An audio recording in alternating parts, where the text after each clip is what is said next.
Okay. Hi, it's me again.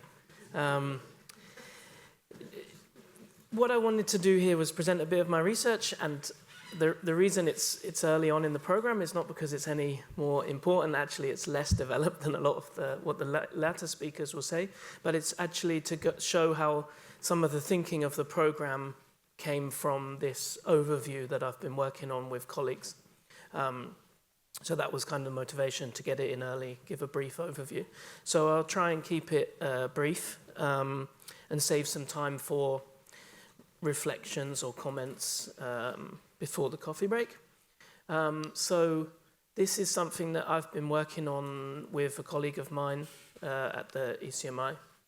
Sergei Spobo couldn't be with us at the moment, but yeah, it's very much a collaborative effort and something that we haven't published yet because it's an ongoing side project, but hopefully at some point it will be out there. So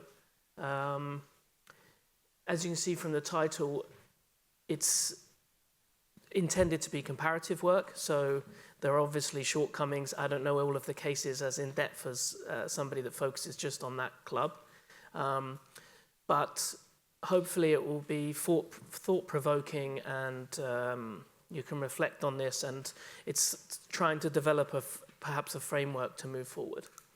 So the question we start from is the use of language, essentially, in football clubs. So we tried to look, I'll show you the case selection on a future slide, but we tried to look at, we took as a starting point clubs in areas that we knew had a distinct minority identity or culture. So all of the cases have this. Then the question is, to what extent is minoritized regional language used both by the club and the fans? So I call it club-led, fan-led, but it's kind of top-down, bottom-up. Of course, it's not quite such a clear-cut dichotomy, but that's what we're looking at as one of the comparatives. We also look as another comparison between kin-state and non-kin-state languages. So for those of you not familiar with that terminology, essentially Wales or Cymharol would be a non-kin-state language. Kin-state languages would be like Germany and Denmark, Danish in Germany, where there's a kind of external kin-state language. There are obviously differences because you have that sphere. I won't go into too much depth there, but there are also similarities, and there has been previous comparative work. I mean, essentially, they're all languages that come under the scope of the European Charter for Regional Minority Languages, so we see that there was enough reason to look at these, but also to try to see the differences, then how that plays out on the club level. And when I get to the future slides, you'll see there is possibly some conclusions to take away about kin-state languages. So the methodology for this is primarily desk research. The limited non-participatory observation is me going to football matches, which I've sort of termed as academically as possible. And that's just sort of an ad hoc rolling basis to when I can. But also we did a couple of interviews in 2023 now at two of the cases here, just by chance, because I happened to be there anyway. So that was with FC Südtirol in the German-speaking area of Italy, and with Sardinian, when we were in Sardinia with Cagliari for Cagliari Calcio. So we actually, Sergius and I, interviewed someone from the club, which I'm developing into standalone articles because we have a bit more in depth. I'd like to eventually get around to interviewing someone from all the cases. But anyway, enough. Now you can get a picture of what we're looking at. There's some obvious ones, some less obvious ones. We tried to have a balance. There are definitely more clubs that could be done here, but the idea was to have a geographical balance, East and West Europe, aiming for a more most different cases approach to see what the similarities were. We went for 5 clubs in a kin-state situation and 5 clubs without. So you have the without on the left there and the with on the right. So that is Cagliari Calcio, Sardinian context in Italy, Athletic Club in Bilbao, Basque, Horshov, which is a club in the Silesian part of Poland. Girona is our Catalan choice. We thought Barcelona was a bit obvious, but then actually probably Athletic Club was a bit obvious. So I would like to extend this to look in more detail, but anyway. And then SC Heerenveen, which I may stand to be corrected from what I say, because Miriam will talk about that in more detail. But yeah, those were the clubs. Then we looked at Derry City, which is, we're not really sure whether that is in a kin state. It's a very peculiar situation because Derry City play in the League of the Republic, but are based in the north. So it's kind of it's a unique situation, but we treated it as a kind of kin state situation in that sense. Then that's DAC 1904, who are a Hungarian club from Slovakia in Dunajska EFK Marienham in the Åland Islands, FC Südtirol, and then HSK Mostar, a Croatian club in Bosnia. So the assessment criteria broadly was looking, I just include one here. I have a slide and I realized with all 10 you won't be able to see anything. So I just selected one here to give an idea of what we were looking at. So on the left is the club-led areas, and on the right is the more fan-led stuff. So we're looking, because it was desk research primarily at first, we're looking at those elements you can find out online easier. So looking at whether the website is in, what language the website's in, what language the social media, official social media is, merchandise. Some of this is obviously more symbolic than substantial, but yeah, that's the way we were going. And then looking at the use of fans, fan use in the stands, what we could find out from this. And then trying to look at whether this is fan-led or club-led. And I plot this on a graph chart later. I'll show you.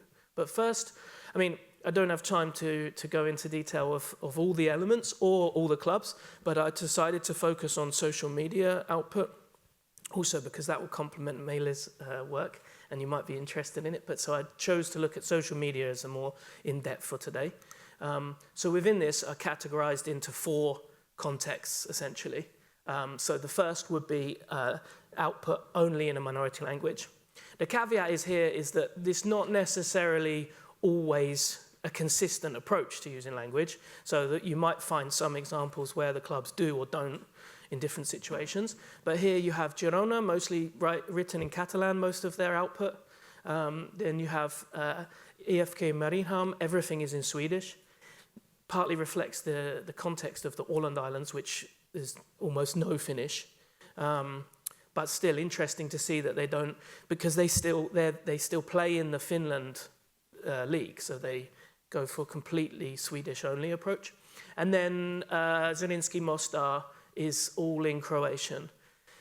Again, this is more of a political difference between Croatian and Bosnian. It is Croatian. When you put it into Google Translate and ask it to put it in Bosnian, you can see the differences, but they're very similar, and I think it's more of to try and express that identity. I wrote a blog post, or I went to Mostar and did a bit of linguistic landscaping of the graffiti of the different hooligan groups. I can send a link to this, and it's very interesting to see how the city, I don't know if anyone's been to Mostar or knows the context, but essentially it was the front line during the river almost became the front line. And you can see now that there's a clear territorial difference between the club from Zrinjski Mostar and the club on the Bosnian side, Velez. So there's an interesting case, but from social media and everything, completely Croatian. Then there's examples of clubs that go for fully bilingual. You have Dunajska, who have Slovak and Hungarian, but they go for Slovak first. I think this is due to the political situation. That it's the Yeah, Hungarian first, and then, sorry, I can't properly see it from here. Some of these screenshots are from quite a while ago. This is an ongoing thing.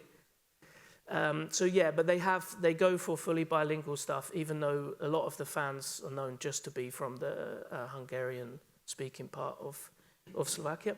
And then FC Südtirol have Italian and German for all of their output.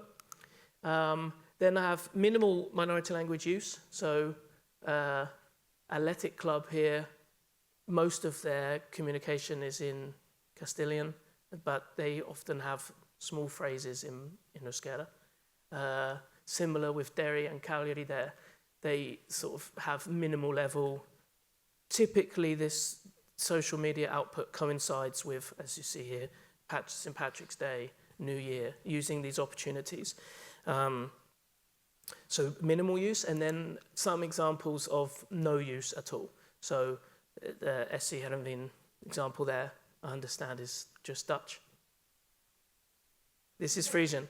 No, this is Dutch. Yeah, that's what I mean. So there are output. I know that they do have some Frisian, but then they also have stuff where they don't do. Whereas other clubs have a more consistent policy of always being. So, and this is interesting. The Athletic Club one from LinkedIn is just in Spanish and English, no context.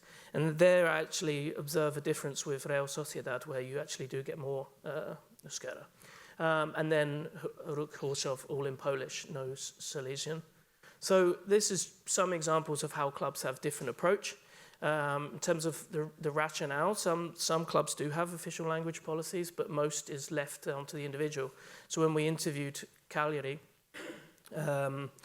the guys said, no one is stopping us using Sardinian really, but there's sort of not an expectation. So the guys who worked in the comms team were Sardinian speakers, but they said that we often face a backlash of people saying, why are you using Sardinian?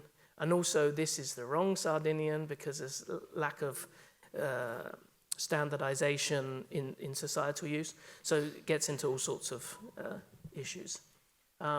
But yeah, so there's different approaches. Couple of merchandise examples. You have a wallet there from Heerenveen with Frisian on the wallet, as I understand.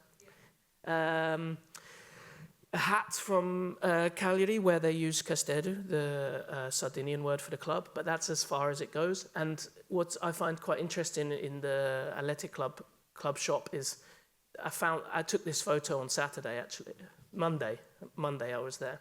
And the last time I went and did a sort of linguistic survey of the club shop, I didn't find any merchandise. So this is a new T-shirt that actually is in euskera. But most of the merchandise is either with Spanish writing or with English, actually. They use this one club man identity, one man club identity. And the most Basque you see in the club shop is on the signage. So it's a very institutionalized level. And then you have the opposite side. Some clubs, you only see it on the merchandise because there's no institutionalized reason for them to have language. And then sometimes you get like this Südtirol baby bib example. You can buy it in both German and Italian. A few visuals of some banners, trying to look at the fans' usage. Don't know how well it can be viewed there. The one in the corner is Zrinjski Mostar, and this is not just a linguistic thing, but it's also, they have a very peculiar situation where the club is playing in the stadium that evicted the previous club during the war. So, and that's still a symbolic element there. So that's something, the picture I took just outside the stadium. And then there's Mariehamn, when they're on an away day there, using Swedish, presumably to a Finnish-speaking opposition. And then some fan use at Cagliari. This is some limited use of a bar opposite the stadium, modifying the badge to have the Sardinian word whereas that's the badge usually. But again, you can see the symbolic level of the minority context there because they use the Sardinian flag heavily. There's a photo in the bottom left of different flags at Athletic Club from different peñas, we said yesterday, fan clubs. And then a couple of interesting ones. Some of the more in-depth research I've done is at FC Südtirol, and the way you have the fans are now completely divided. The German speakers and the Italian speakers don't sit together. They sit opposite each other in the stadium, singing at each other. So it's a very peculiar situation. And to the point where the Italian fans do not call the club FC Südtirol, they call it Alto Adige, the Italian word for the area. It's a very peculiar one. I'm working on writing an article on this. It's just on the back burner. But the stadium, there's a lot of protests by the fans at the imposed use of German by the club, because it's a German-run club, German-speaking run club and a lot of the support. But the fans in the stadium now, because they've grown. This has also come with the rise of the club. They used to be in Serie D, but now they're in Serie B, and there's more use of Italian, and actually the fans said, the Italian-speaking fans said, we don't want to speak German, it's embarrassing for us on a level, we're in Italy, we need to sing, and that only came when they went up to Serie B. But yeah, it's a peculiar situation. I'll show you how I tried to put this together. I'll come back to that. So I tried to look then at to what extent it's club-led or fan-led, and whether that is purely a cultural, whether it's purely a cultural thing or a cultural linguistic thing. So I did this for all of the clubs, and then tried to lay this out. I'll just leave this up as my last slide. Tried to lay this out to move towards perhaps a typology, and there will definitely be shortcomings to this, and I think.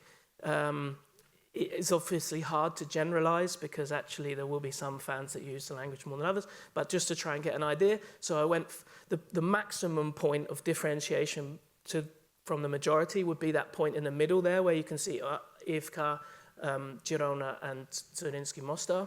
And then the minimum point would be the cultural line at the bottom. So the language use goes up to down, and then club-led, fan-led. I don't know if it's the best way to outline it, but it's what I was working with so far.